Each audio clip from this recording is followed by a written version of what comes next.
Media Services. We are your sidekick in business for social media, video production, and more. Find out more at sidekickmediaservices.com.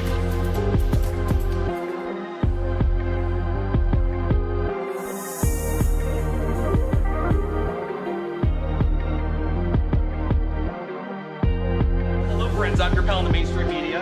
And I'm your Riz. And you know, Riz takes years of strenuous, dedicated training before you're worthy to step inside a professional wrestling ring. But it takes even more time to develop complex, highly astute opinions about professional wrestling. Am I right? That is correct. You know where we can find that? Yes. On Wrestling Ham. That's right.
Sidekick Media Services. We are your sidekick in business for social media, video production, and more.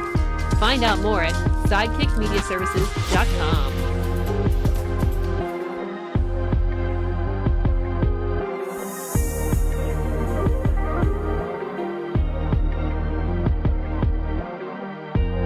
Hello, friends. I'm your pal in the mainstream media. And I'm your Riz. And you know, Riz takes years of strenuous, dedicated training before you're worthy to step inside a professional wrestling ring. But it takes even more time to develop complex, highly astute opinions about professional wrestling. Am I right? That is correct. You know where we can find that? Yes. On Wrestling Ham. That's right.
Sidekick Media Services. We are your sidekick in business for social media, video production, and more. Find out more at sidekickmediaservices.com. This show is a member of the Sorgatron Media Podcast Network. Find out more at sorgatronmedia.com. This show is brought to you by Slice on Broadway, supporting Pittsburgh podcasting with the perfect pepperoni pizza. Production services by Sidekick Media Services. And listeners like you, supporting us at patreon.com/AwesomeCast.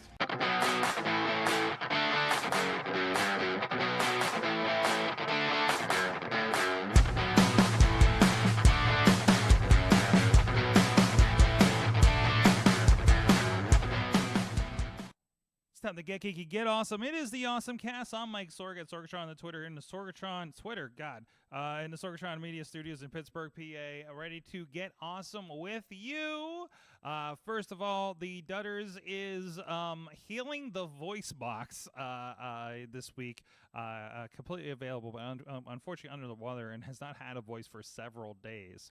To which we're going to feature that actually later in the show in a way. So we'll get to that in a little bit here. But first of all, with us from Studio C in the Big D of Dormont, Pennsylvania, right up the road a wee bit, a couple hills over, John Chichilla back on the show with us this week. How you doing, Chilla? How's it going? But you can't get there on the T anymore. I can't get there on a train. No, I have a shuttle Well, I guess you service. could if you went into town and Yeah, kind of came back I out. took the long and then way took around. a bus. Yeah, and we have the buses going by. It's sad I don't see the train going by the tracks. We're gonna get them in another month and a half, I guess. Although the PRT trucks keep parking in front of my studio for some reason. No, yeah. So it feels quieter yet louder at the same time. I don't know. It's just not the loud noise that I want, Chilla. It's just not the loud noise that I need. I moved here for the train. Hey, at least they're not digging up the entire road again. That was a hell of a summer. And also with us from the iPhoneography podcast, it is Dave Podnar. I'm glad to be here, Sorg, and I wish I had a train. I wish I had a train. You're out there. Yeah, rail is dead, unfortunately. Yes, boy, yes. we could have been such a great. We have Monday to Friday bus only. So wow, hope you don't have weekend plans. Jeez. Okay. Yeah, we could have been a big, beautiful, rail-friendly city, but instead we have this. But anyways, that's here nor there. But this is the AwesomeCast. We talk geeky things from Pittsburgh, where we complain about having or not having a train. So there's that. Let's get into our awesome things of the week. And thank you everybody that is supporting us live, of course, whether it be on the general platforms or, of course, a special Patreon link we have, and we'll talk about Patreon here in a moment. Let's get started with their awesome things. Chilla, talk to us about, because Potter's got like a pile of awesome things, apparently. So Chilla, tell us, or were you the one with a pile? I can't remember. Two. You have two. Everybody has a bunch. Chilla, tell me, okay, we'll alternate here. Chilla, what is your awesome thing? So my first one is we have an older car. Mm-hmm. It is approximately 11 years old. Which is funny since you have a home from the future. Yeah, but who needs cars? Where we're going, we don't need roads. Yeah, at least until the train shuts down. Yeah. So we have an older car. It actually came out. It's a Hyundai Santa Fe. We don't drive a whole ton, so it may be 11 years old, but it also only has 60,000 miles in it on it. And we actually had a recall, and at the 9-year, 8-month mark, the entire engine was replaced. Oh boy. So it's like a brand new car almost. I mean, it's like it has 10,000-ish miles on it. Sure. So one of the things that I've been thinking about is how do I tear apart the center console to put in a modern Apple CarPlay capable head unit. I've actually talked to Hyundai, and the following year it's like the same dash layout, and it had CarPlay, but they won't give me. Maybe I could go to a junkyard and What do you find one, drive? What do you drive again? It's a 2013 Hyundai Santa Fe. Mm-hmm. We got it on New Year's Eve. So, but anyway, so I've been looking around, and if you ever watch TikTok, there's TikTok shop. I found the comparable TikTok shop touchscreen that I got it probably for 50% of what it is here on Amazon, but it is a wireless CarPlay touchscreen. It actually also has a 4K dash cam built into it. Okay. It works with both CarPlay and Android Auto, both wireless. It actually also comes with a backup camera if you wanted to mount that in the back of your car. And it is a 9-inch screen. And if you can see it here, this is actually hooked up. Sorry for the reflection and sorry for the ridiculous zoom. This is the CarPlay. So you can see it's in map mode. I give up. Unfortunately, I can't mirror this to something else, but it actually has full-fledged CarPlay. Yeah. Oh, nice. It can actually, and it's powered by USB-C, so I just have it plugged into a random USB-C cable here at my desk. You can see on the back there's the 4K dash camera. Okay. On the side, it comes with a 64 gig micro SD card, and there is a multitude of ways to connect to it. It actually has its own rather horrible built-in speakers. It's what you can imagine getting out of a hunk of plastic. Yeah. There's a single mini speaker right there. You can kind of see it. But it will also connect to your Bluetooth in your car, or it can connect over an aux cable. Okay. So pretty much any which way you want to handle it, you can connect to it. I am super excited for this, where we take trips, and every time I get in the car, I shake my fist and I curse at the lack of CarPlay in the old car. But it has like it has the premium sound system. Yeah. So now I can actually wire into it, not even Bluetooth, but wire into it, get really good sound out of this, and have, my hands free with my CarPlay based device. So I cannot wait to now drive around in that car. And now, and you've been traveling a lot, so you've probably been doing a lot of rental cars, which means you've been spoiled, as I have been for the last few years, with the oh no, there's CarPlay on the like brand new cars that you end up driving, right? Well, we have a newer car. It's from 2018. It's a high-end Elantra hatchback that has CarPlay in it. Okay. And like it wasn't until, but like we can't take that on a trip, because not all of our stuff will fit in there. Sure. With the three of us as well. So we end up taking the Santa Fe, which is kind of like an SUV, because there's obviously a lot more space in that. Yeah. So, but you're exactly spot on, right? You don't know what you're missing. Yeah.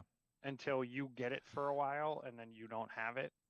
The nice thing about CarPlay, right, is CarPlay is really running off the phone primarily. Yeah, you're really getting you the get most. an iOS update, your CarPlay updates. You're getting right? a You very. don't update your head unit. And that's why these are so cheap. Like the one that you have on Amazon here is $140, but there's ones for as cheap as like $50, right? And you don't need much. Like this does not have to be fancy. And putting that on there, like you'll have the CarPlays or the screen that sticks up off of the dash anyway. So putting it on your dash is not that weird, right?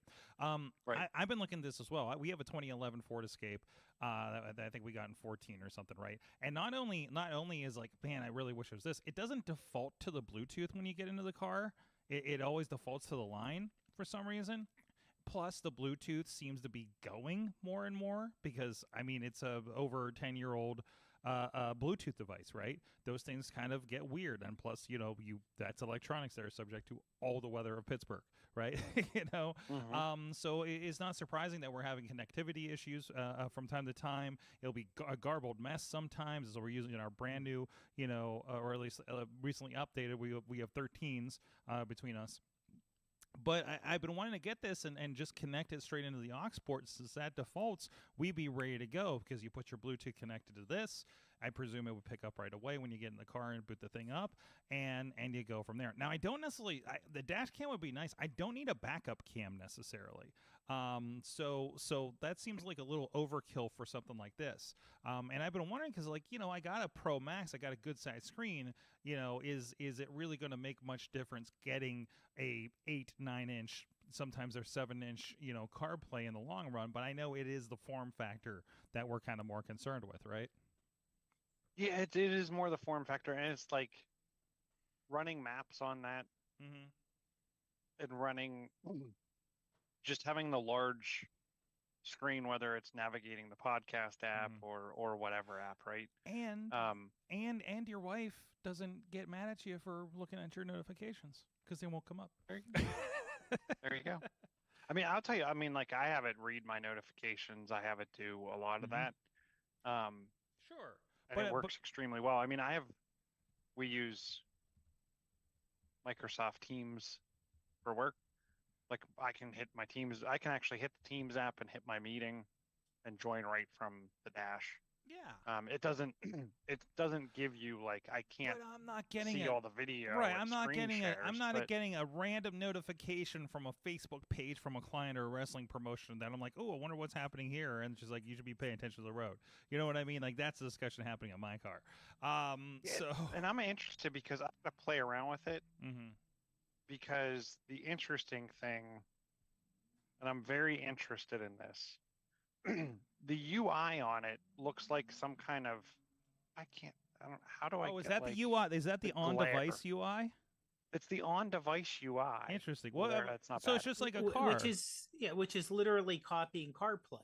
Yeah, Mhm. but it's interesting though. It looks like it's some kind of modified Android Mhm. Which it is. Sure. stack. Which it probably is, but But yeah. there's Android Auto CarPlay, but what's really more interesting to me than those that I'm really going to play around with is there's an AirPlay button, which means I could mirror my screen and So, get the audio. I think they're just kind of throwing things in here at this point, right? Mhm. So you could like But take like this. think about it, but I could AirPlay Netflix to it. Oh. Yeah. Oh.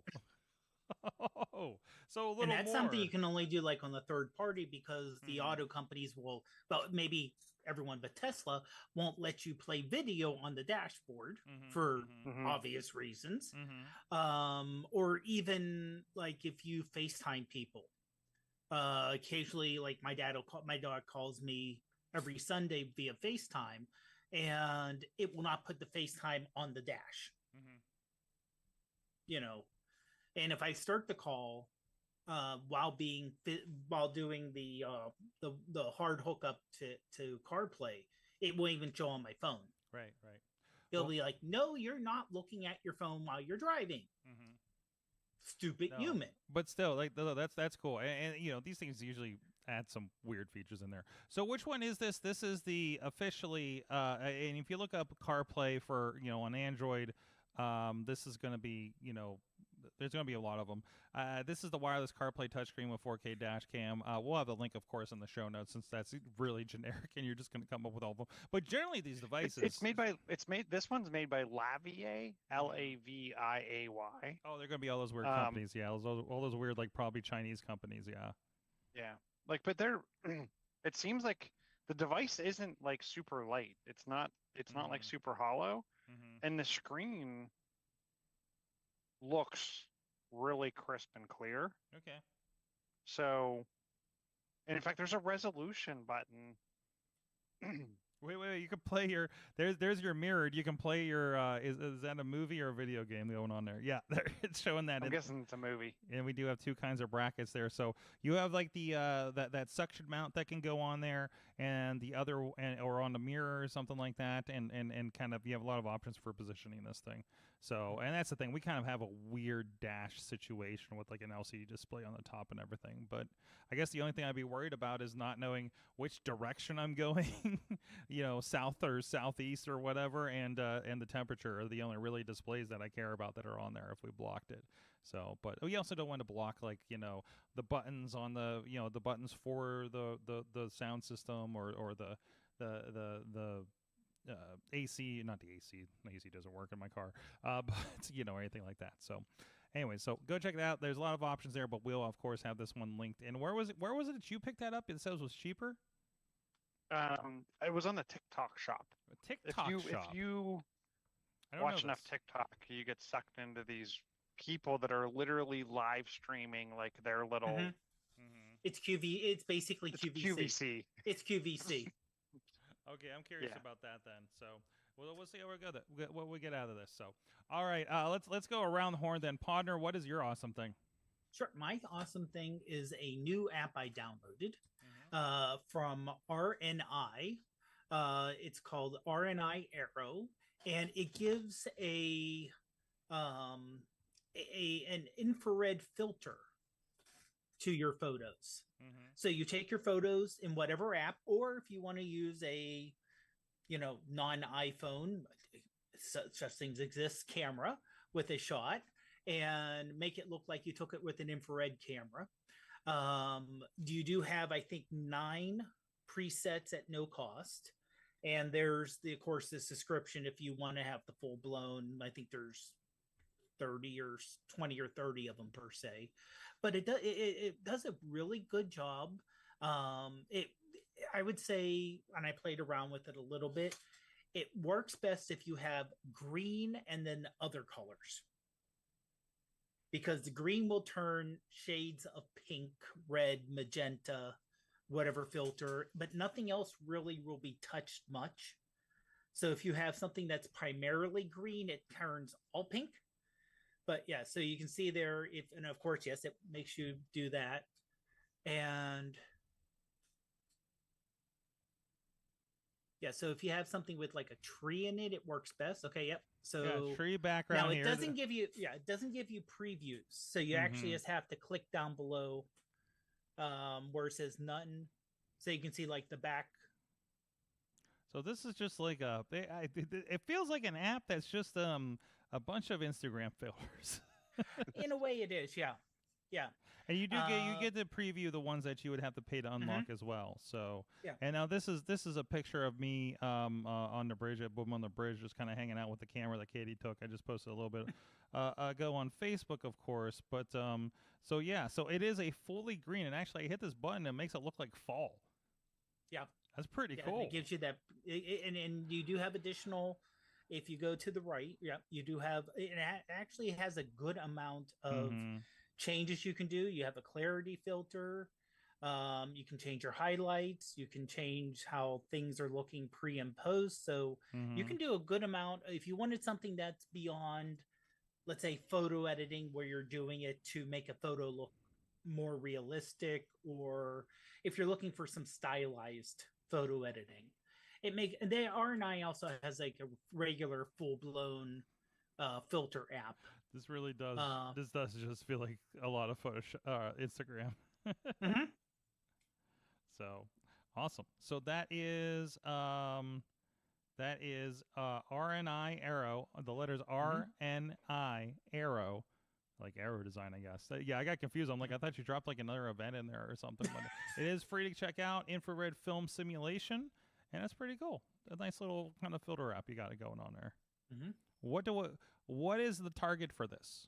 Just to add a little bit if you want just to add a little, let's say you're doing a good amount of again, it's really good for landscape photos where there's a lot of green and you just want to have an additional pop or do something a little different.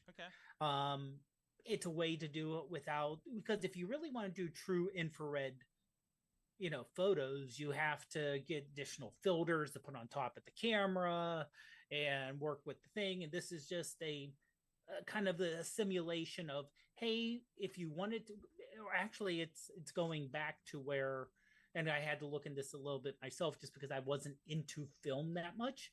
It's going back to the old Kodak film camera, where basically it was infrared sensitive film. So this is one that I did up in Pymatuming. Nice. Hey, my neck of the woods. Nice. Yep. All right, go check out RNI Arrow on the App Store. And again, it does have in-app purchases to unlock a lot more of those features and filters and things like that. So you can go check that out. So that's cool. And I have a secondary one here from Chichilla. What you got? So if you go to the better picture of it's probably on the Amazon site. So this is actually a modern chip from Intel. It's a mini PC. It runs the Ultra 5 like AI chipset, 32 gig of RAM, 1 terabyte SSD. Okay. What's interesting about this and what caught my eye, and this is it bursts up to 4.8 gigahertz. And 1.0. So this looks like around the form factor, but is not labeled an Intel NUC. And I know I've talked about the Intel NUCs here on the show. So what caught my eye on this was there was a person from, and I included the article because it's an important part of this conversation.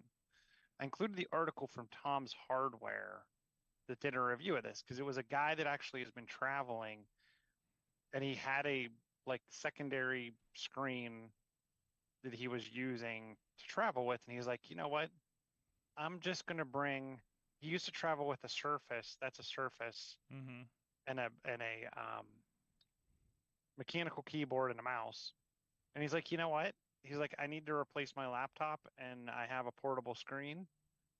And he actually has a portable dual screen. Mm-hmm. So he's like, I'm just gonna start packing my PC. So if you scroll down a little more in the article, there's the Ace Magic with his keyboard, his mouse, and that thing that looks like a laptop.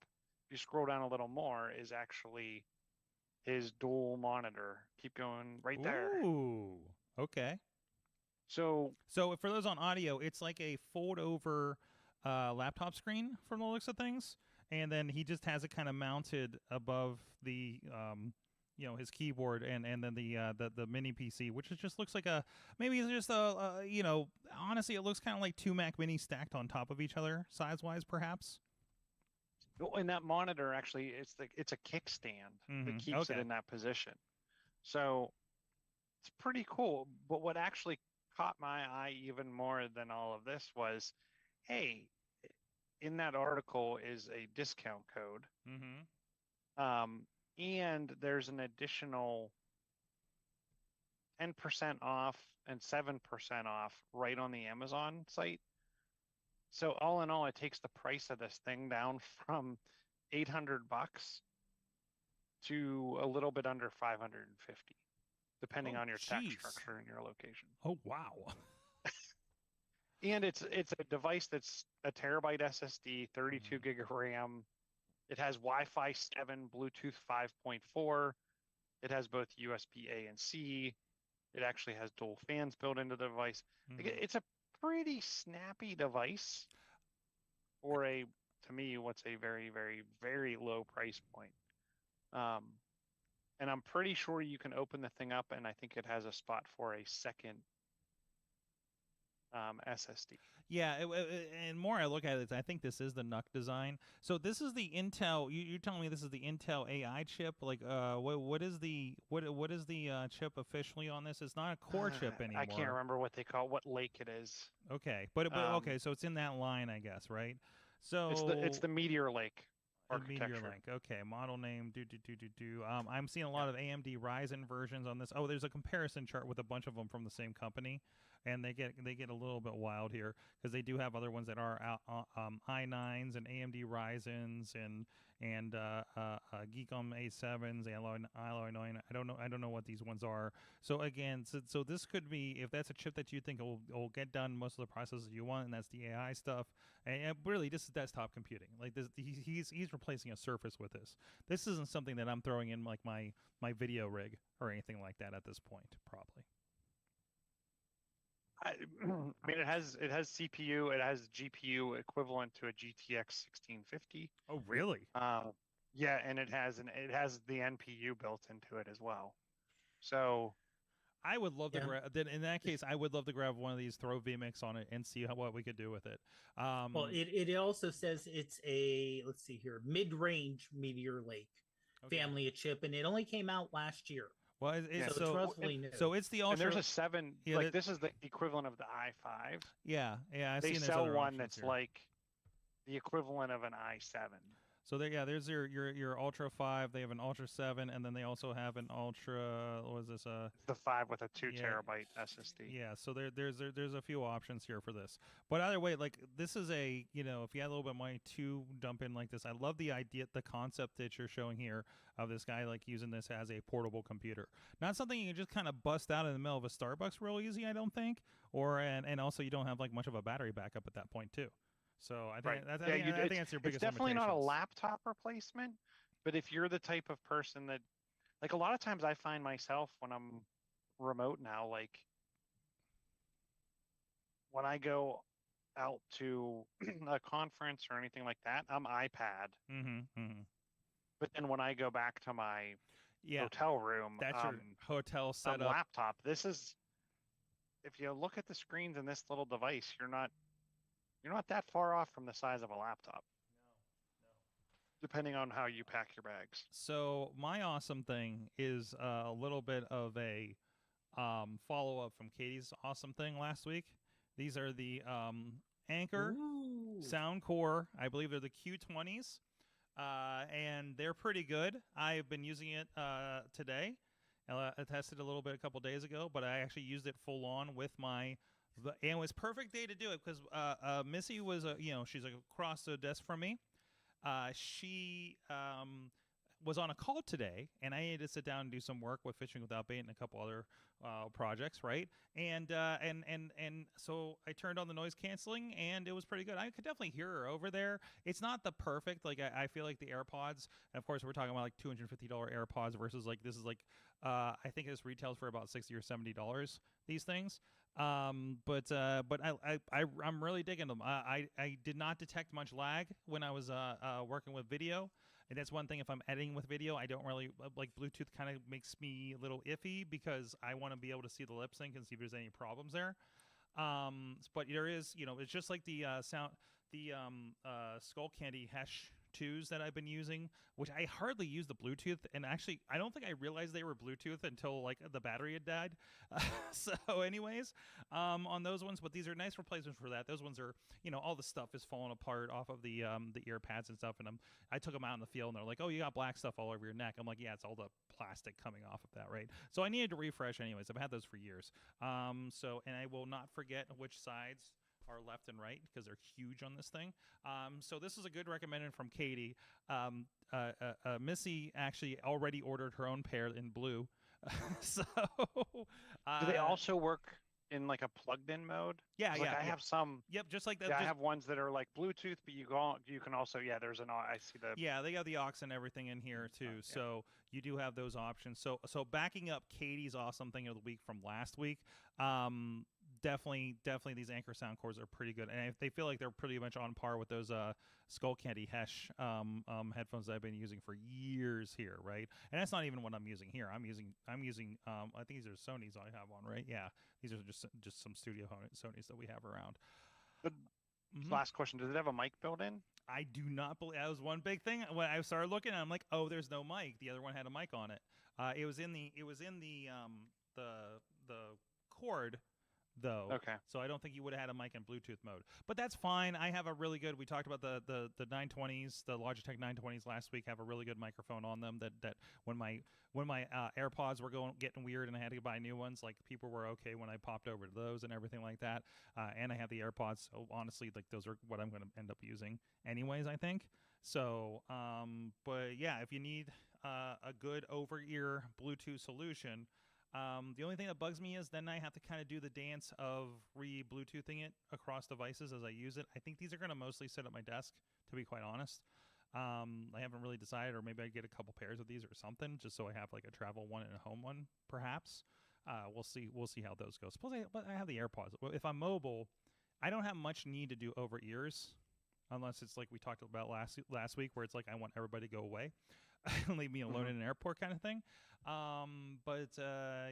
So it's kind of more of an aesthetic thing at that point. But definitely again, Soundcore. I believe they're the Q20 model, and Soundcore Life.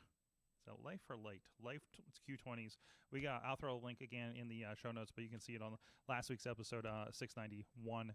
I should have the link to that as well for you to check it out. And of course, we do appreciate if you hit the Amazon links on there. We do have an affiliate program with Amazon, and it does support the show if you're doing a little Amazon buying. Because if you're like us, you probably buy a bunch of crap off of Amazon, to be quite honest.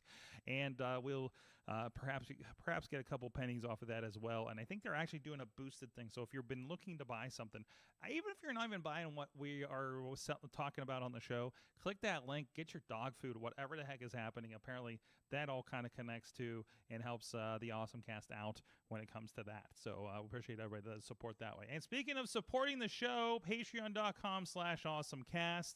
And you know what? We have our great supporters. Last week we talked about, what did we talk about last week?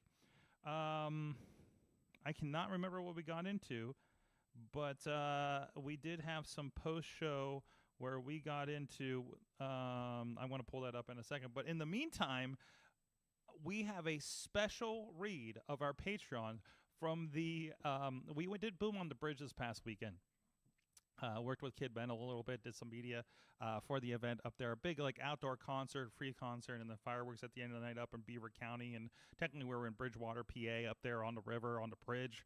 And it was a lot of fun. But Katie's been having some issues with her voice.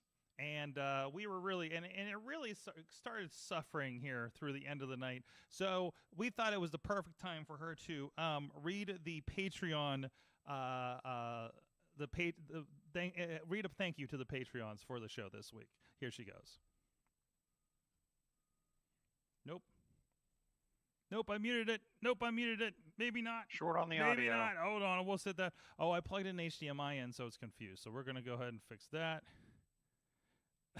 Oh, no, I don't know where my mouse is. Oh, no, my computer crashed. We're going to talk to about the Patreons later in the show, and I'm not going to be able to Yeah, no, I froze my computer. Why did the MacBook Pro... These new updates, is anybody having troubles that they can't click on things after updating their MacBook or anything like that? Because I'm having that on 2 Macs, and this is a freeze-up. This is a complete freeze-up. So everybody's going to have to wait now for me to reboot this computer. So, all right, we'll get to Patreons in a second. I do not have articles in front of me, so if you guys have one to talk about, please let me know what it is. Well, have you heard? And I noticed it earlier. I don't know if it's. Let me see if I can get a quick status on it. Did you hear? So Xbox has been down like all day. No, I saw a post about that. It seems like it's been down since like noon. Okay.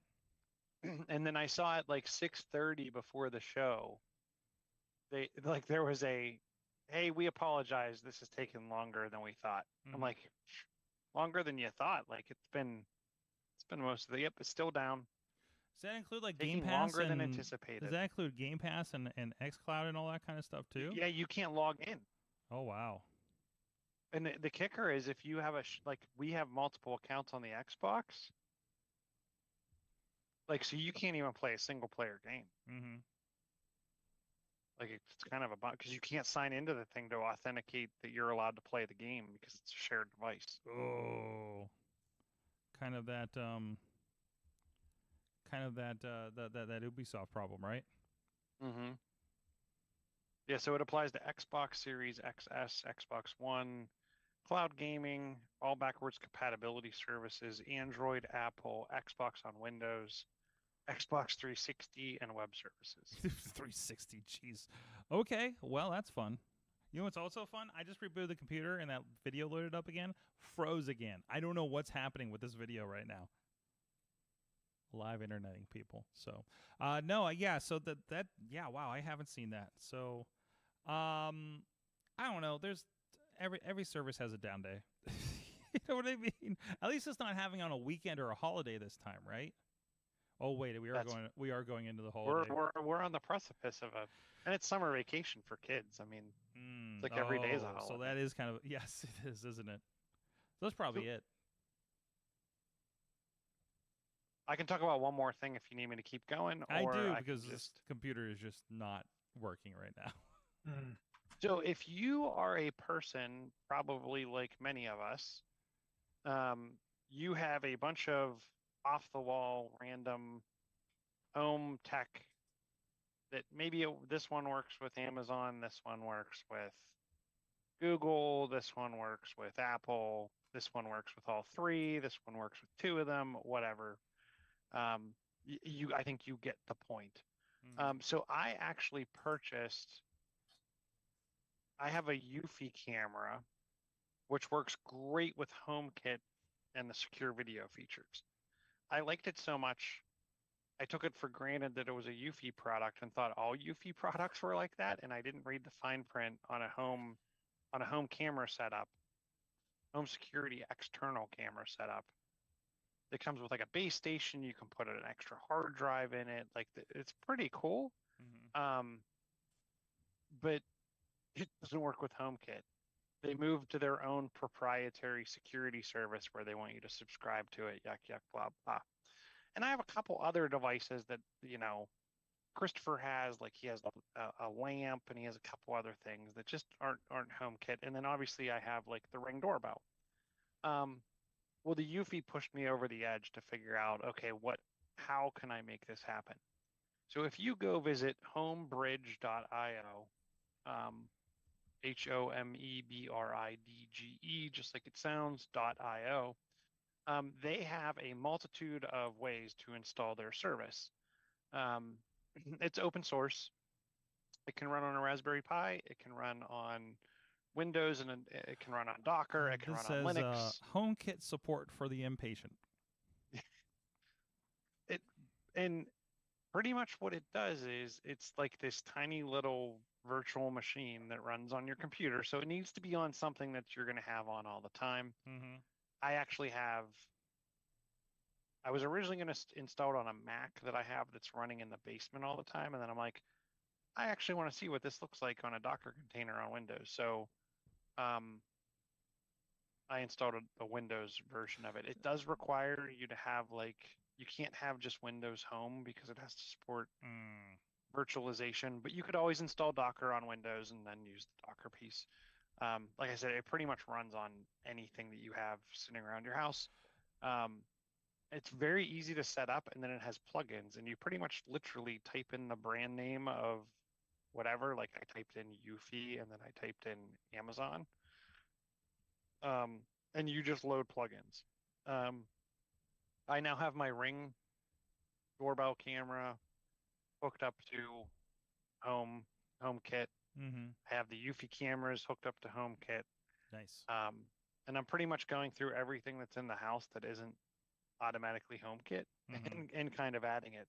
The cool thing is for the Amazon stuff, it just grabbed all the stuff that was Amazon based out of my Amazon account, automatically shoved it in there. Nice. Eufy, So like, it grabbed the Eufy cameras. And so just like grabbed them, I have a mix of Wise cameras and a scale.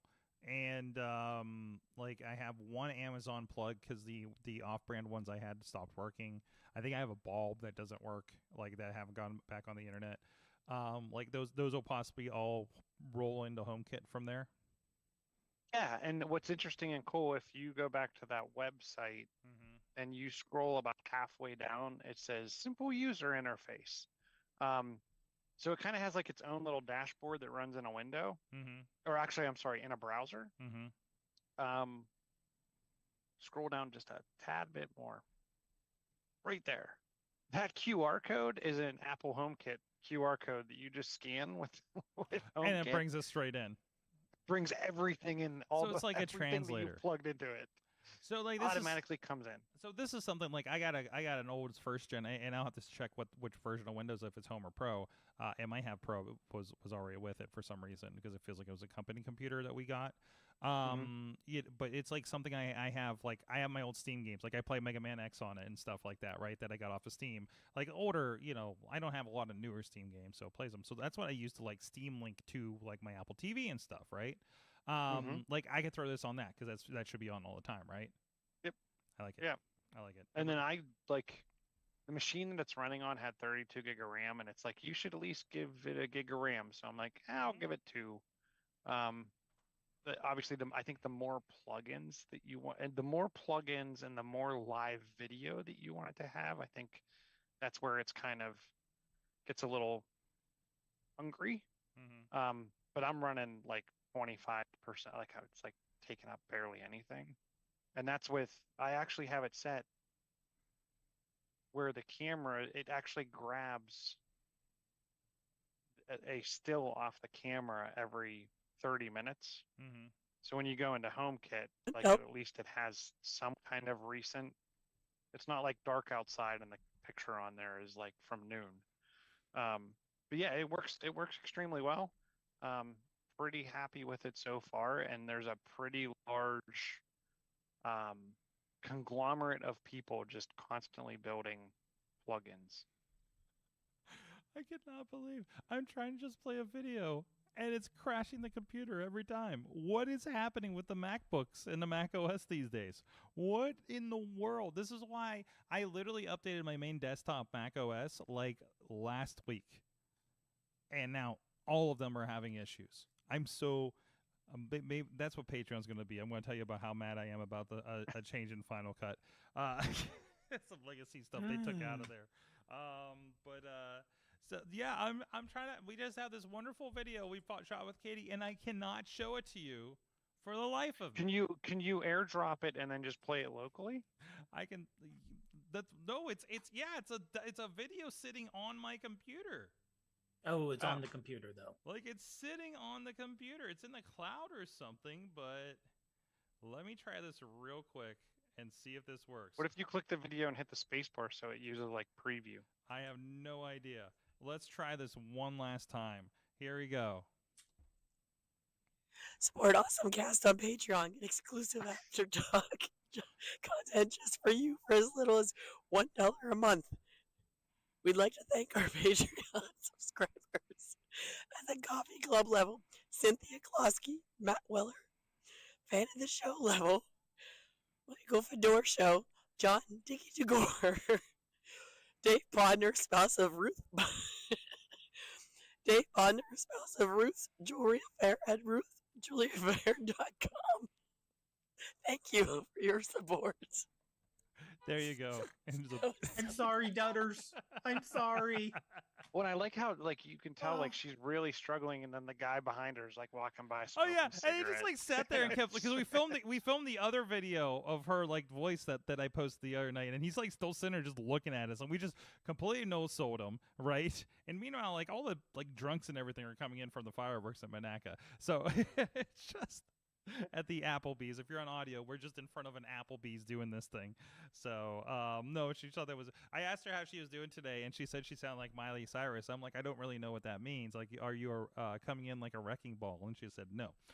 So there you go. So finally got that to work. I'm gonna close that before it crashes my computer again because I do have a couple items on here. I swear that I wanted to try to talk about. So I'll try opening all this up from scratch and see what happens. I hope I didn't close anything important that was running during the show. Anyways, so nope, now I'm just in a blank sheet. We'll get there. Also from this week, there were a couple interesting things I thought were worth talking about. There's this is an app, and I haven't dived into it, but I love the concept, and a couple people on I think this week in Google were talking about using this autobiographer.com. I guess there's a lot of AI autobiographer apps out there, so be careful which ones you get. Start with this one because it's the one that they were talking about. It's an iOS app, and the idea is this is an app that's going to help you write your life story autobiography, potentially book. Okay?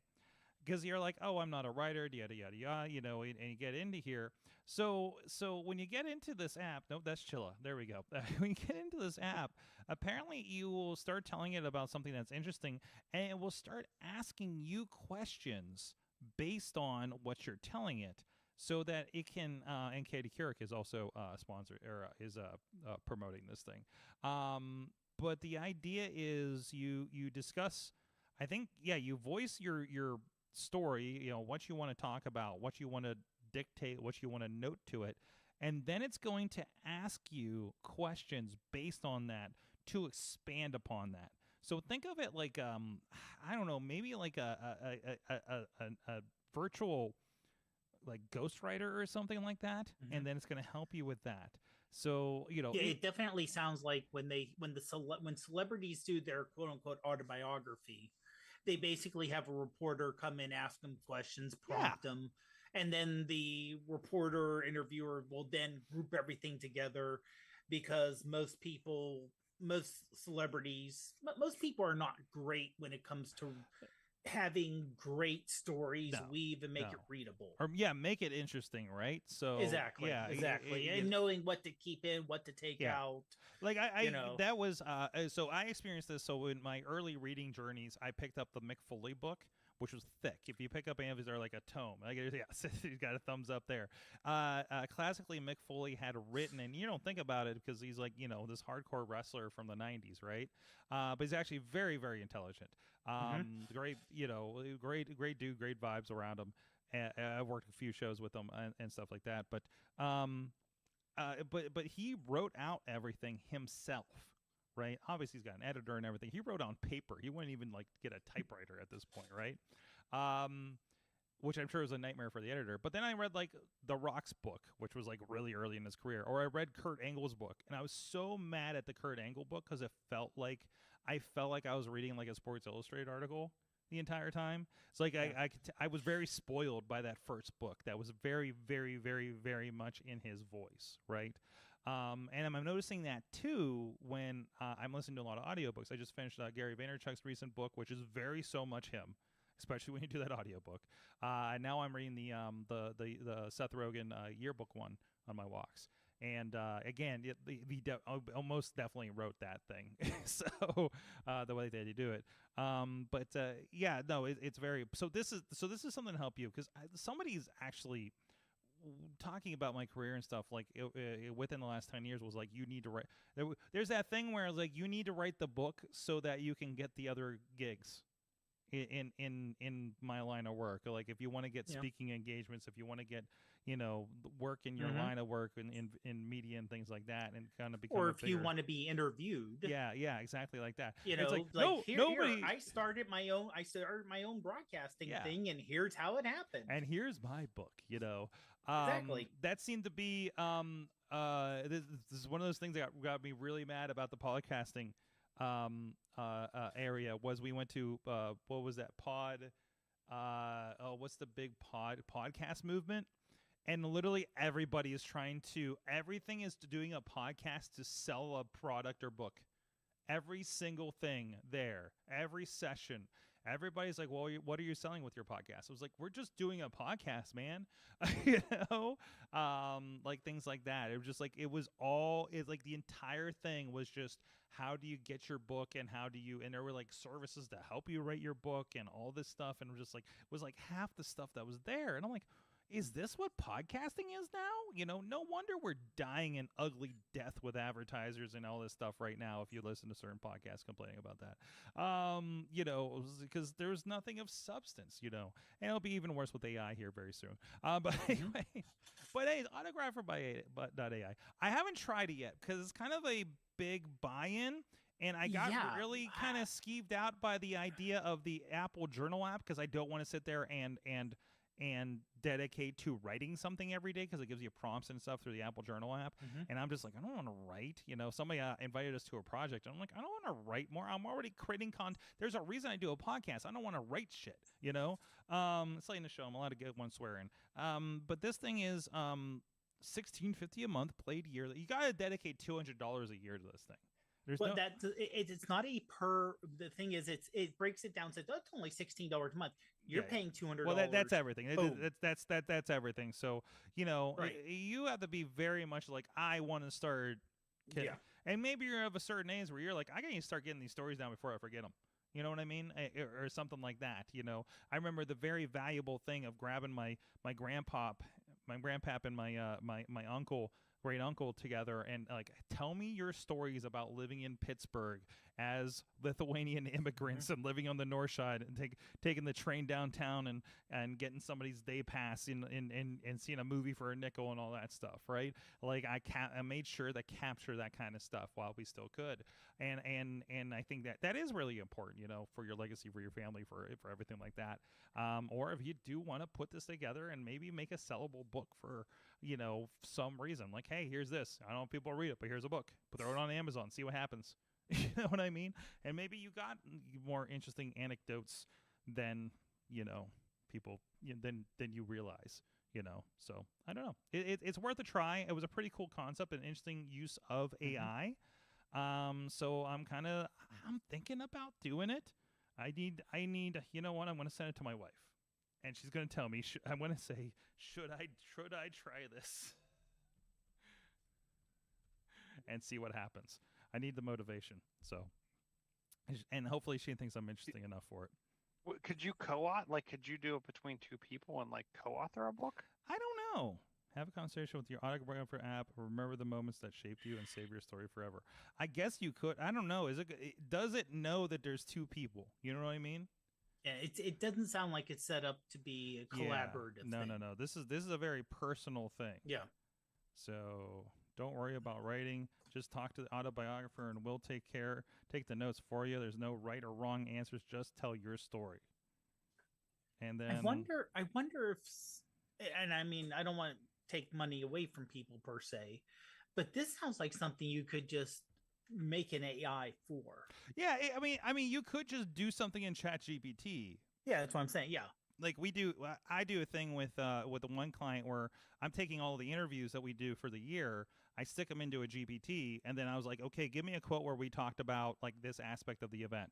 Let me why is this good for sponsors? Why is this good for the patrons? Why what are some funny anecdotes from this to pull that out?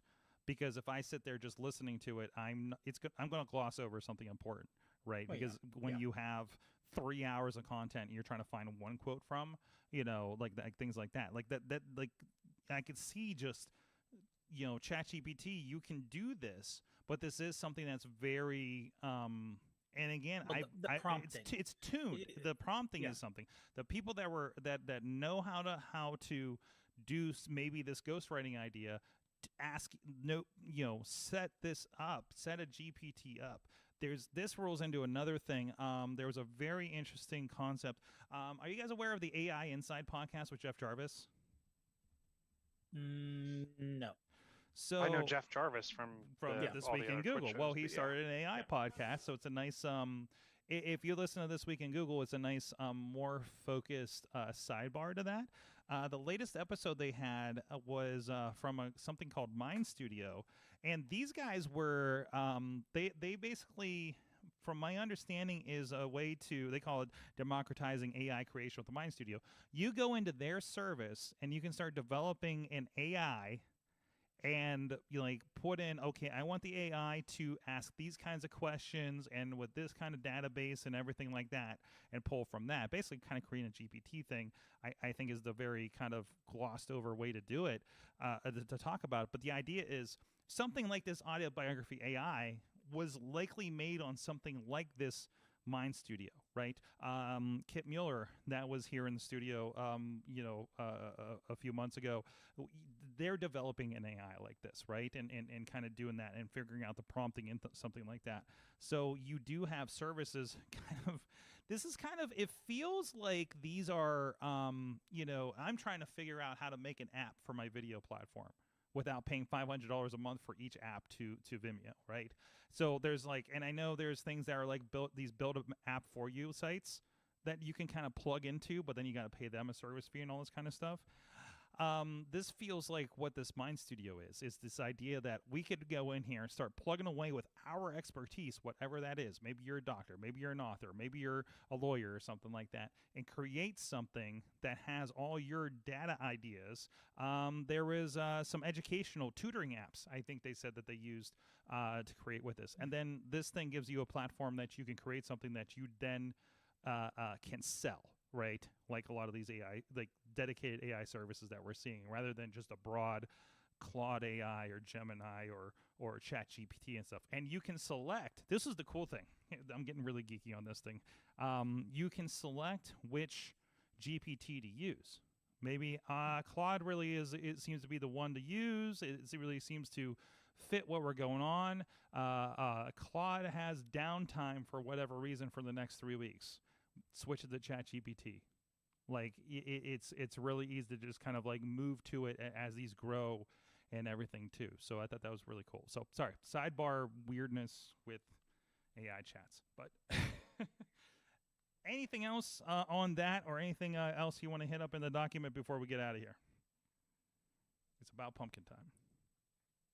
Yeah, nothing else that I honestly would be able to talk that intelligently on. Mm-hmm. The Supreme Court thing, I tried to read that about the future of content moderation, and I'm still not 100% sure. And to be honest, anything that comes out since the Supreme Court recently, I don't trust.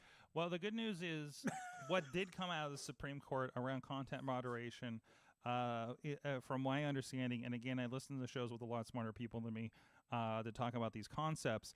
The idea is that they were one of these cases. We know that a lot of the moderation for things for social media has been kind of under attack because they're saying that, there's Section 230 that protects people's platforms from, you can't get sued for what's on your platform from your users, because that would make things unusable and untenable. So the idea was, they were trying to say, if you moderated a platform and silenced certain voices, that you feel are inappropriate for whatever reason. I'm just going to use broad terms here, but this is the general concepts. You can agree or disagree whether things were or were not, whatever. I'm not playing that game right now. But the idea is, if we have our Discord and I started, everybody that doesn't that's an Android user, I started kicking them out of the Discord and silencing them, could they now sue me as a moderator for that? Or is being a moderator a First Amendment protected right? It seems that my understanding is that we have erred on the idea that you as a company or service provider have a First Amendment right to moderate and cannot be sued for that. So that is my general layman understanding of what's going on here. So good news for the moment as far as this goes. And of course, there are so many cases in this, and it's going to completely be the button's going to completely get pushed until somebody gets their win. But at least like that case is solved, at least in that manner. So I count that as a win. and we need all the ones we can get right now. So there's that. Anyways, well, on that note, we're going to talk about, what did I say I was going to talk about? Final Cut. Final Cut. I'm going to have a bitch session on Patreon here, I think. Dave Podnar, iPhoneography podcast, always finding the cool filter apps. Oh, always glad to be on. Always glad to be on. I'm actually going to maybe recommend that Final Cut camera to somebody for a project that I'm doing a consultation call on tomorrow. So, because they're using this one thing, and I'm like, I think you need a better tool. So we'll see. I need to understand how they're doing things. So, but thank you for that. And of course, John Chichilla, always great to have you on the show, bringing your perspective and always a joy. Gadget knowledge, and all that stuff. And I think you helped me sell the CarPlay add-on to my wife. I literally sent her this. You have to have it. I also sent her. I was like, "Listen, you will not complain as much about me being on my phone if we get this." And she's like, "Then do it." We'll figure it out from there. So I'll probably get a cheaper model, to be quite honest. But yeah. Or unless you can find me that link to the half-off version of that. Yeah, I'll have to look around. And like I said, I was interested in the dash cam. If you don't care about any of that, I don't mind a dash cam. I kind of been wanting a dash cam because drivers are freaking crazy over here lately. I had a guy try to UE in front of me in the middle of Broadway, and I'm like, dude, what are you doing? Like, I'm driving here. So anyways. All right, thank you guys so much. Again, stay tuned for Patreon. Some of you may have already the link of the Patreon exclusive stream, or you can be live with us as we do the Patreon post show, where I'll talk about Patreon and I'll talk about Final Cut pissing me off, and the fact that when I feel like the dog that caught the car, because I got front of stage access for a big concert this weekend. And I don't think I knew what to do with it. And we'll talk about that here in a moment in Patreon. But thank you guys so much. You have been our awesome audience. Have an awesome week.